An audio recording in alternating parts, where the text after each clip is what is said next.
Hey all, hoping you're doing well.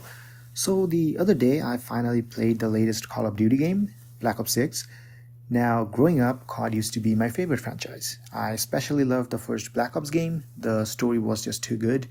Anyway, I found Black Ops 6 to be an okay experience, and I was trying to pin down why I didn't like it that much.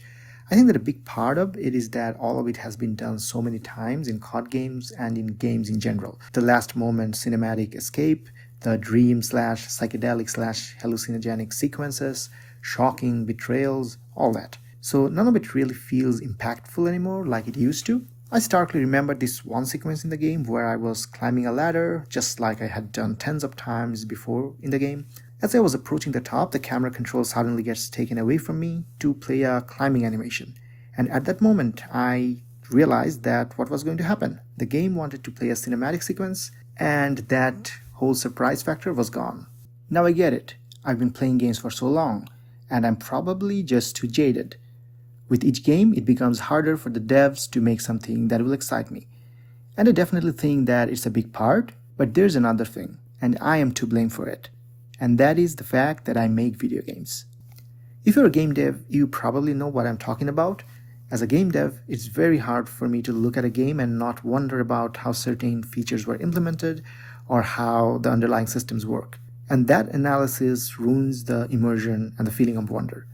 Every time I see the reflection cutting off, I know it's because the devs are probably using screen space reflection, or anytime I'm approaching an enemy NPC for a stealth takedown and the enemy is taking suspiciously a bit too long to turn around, I feel that the designers might have specifically made it do that to make the game easier or less frustrating. And all of this is super interesting when you are approaching the game from a designer or developer's perspective. But unfortunately, more often than not, it kills the magic for me when I'm playing a game. It feels like I'm seeing the pixels and missing the picture. In my case, it's often helpful to distance myself from game dev for a while to bring back the magic. I also find it less problematic with indie games and games with experimental gameplay, likely because it takes a while for the brain to start seeing the familiar patterns. Anyways, that's just how I feel. Your experience as a game dev might differ, so let me know how you feel about this. Do you approach playing games as a gamer or a game dev? And does it affect your enjoyment?